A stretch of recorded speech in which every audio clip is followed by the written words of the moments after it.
I always find scary movies when they're set in a period more exciting because your imagination has to go somewhere. It's so fun to see a world without cell phones and without computers.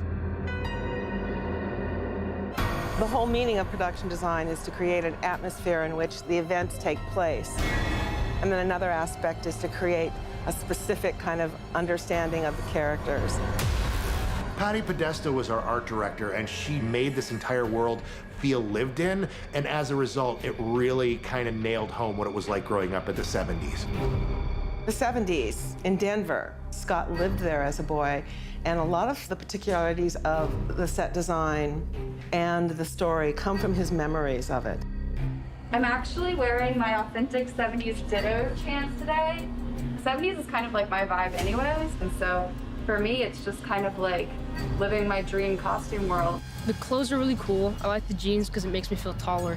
The 1970s, it's just a cooler time. You had to have lots of fabulous hair. 70s hairstyles, especially like we're in 78, so it's more fluffy, it's more lived in. It's not that kind of like stringy, grimy, like 60s kind of feeling.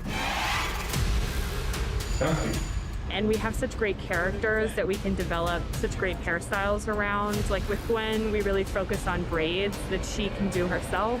You don't think they're gonna find them, do you? Not how they want to. Finney's got a nice little shag moment going on. So it's a lot of fun shapes and textures that we're seeing. I would describe the overall aesthetic of the film as kind of a heightened naturalism. So it's grounded, but we pick moments to kind of elevate. You know, I wouldn't say it's hyper stylized, but we definitely try to give it an edge to create, you know, kind of a dynamic visual experience. When I first got the script, there weren't that many makeup effects in it. Scott, our director, changed his mind and decided all the ghost kids were going to be practical makeup effects. Everybody was really, really excited about it. The kids loved it. We were told multiple times that we're their favorite department to work with just because they got to, you know, play Halloween every day. Welcome to the basement. This is one of the main sets of the film where all of the horrific things happen. Meant to be a metaphysical space, an expressionistic space where terror is present constantly. We came up with this idea of the rusty horizon that is, in a certain sense, a metaphor for the rip in the universe.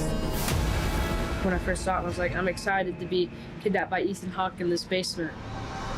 It was really cool though, like the lights that kind of look like those lights on battleships with like the metal cage around it, which is really creepy. And like the walls have like grimy stuff all over them. It's super creepy. I'll scream. If someone's upstairs, they'll hear me. No, he won't. Not with the door shut. And this is the black phone of the black phone. The black phone is awesome. I love this prop. We have about 3 of those. It's a period from the 70s. It's a pretty standard like black phone of that time. We currently have it hooked up to a system. It's called a Viking system. So the actor can make it ring and talk to Mason. You said my name was Billy. Don't call me that. I don't remember it. We hooked it up so that when we pick up this phone on the outside of the set, the black phone inside will ring. Scott hired this amazing artist to do the masks, and it ended up being a large part of what I do in the movie.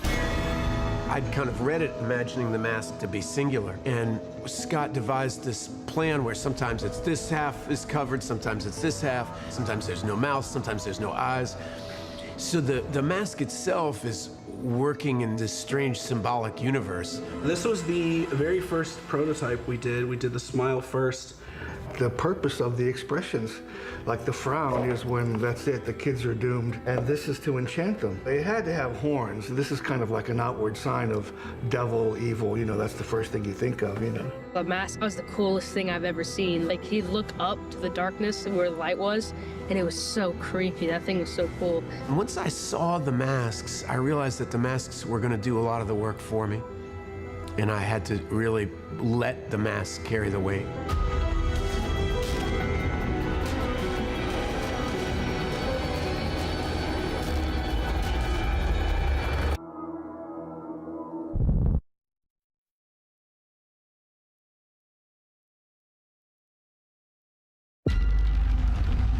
You don't have to be scared, because nothing bad is going to happen here.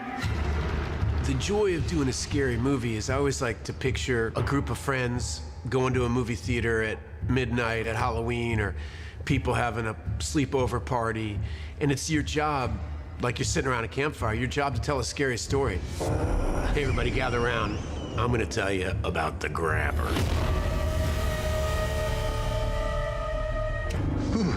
Creepiest damn thing. The Grabber is kind of a monolith in the film. We're not entirely sure who he is, where he comes from, why he's doing what he's doing. The Grabber is a failed magician, I imagine. And, you know, he's the kind of clown of sorts, an evil clown. Would you like to see a magic trick? Yeah. And, you know, like a lot of clowns, there's a darkness there.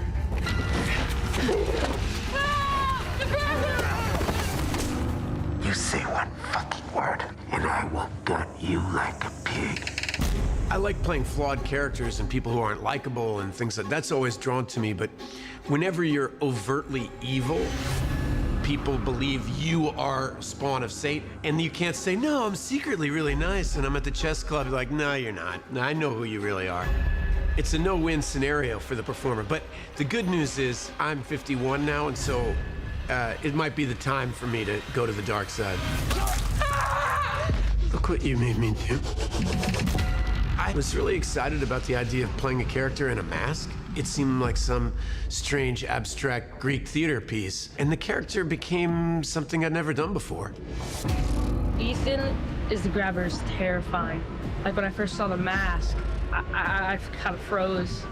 And then, like, almost after every take, Ethan's like, you all right, buddy? Ethan was really excited, and one of the things that really excited him was the fact that he was going to be masked almost the entire time and wasn't going to be able to use facial expressions to drive that character, so he had to act with his voice. I just wanted to look at you. No one can hear anything down here. I soundproofed it myself. I'm gonna go see who it is. Then I'll get you a soda. And then I'll come back and explain everything. Ethan is bringing to the part something deeply unstable and unnerving. Ethan's just terrifying. It's just really cool. It's very hard to play that kind of darkness or malevolency, whatever the right word is, because it's impossible to justify. Ethan comes in going, I'm going to take this character I love on the page and I'm going to make it better through my performance. And he does. We're hardwired to read people's moods and what they're trying to communicate by their face. When somebody covers their face, your brain immediately studies their body language and gestures and their energy differently.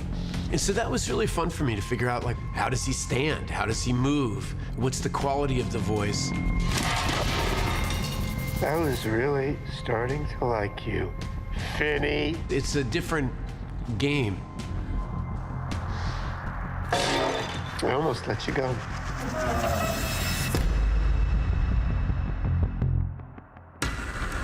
It's actually a fascinating thing to think about. Somebody who doesn't want to be seen so much, they must really hate themselves. And so it was fun for me to devise what this person is hiding from. How did they become this damaged? You know, it's always the people who've been tortured that torture others. I want this to really hurt.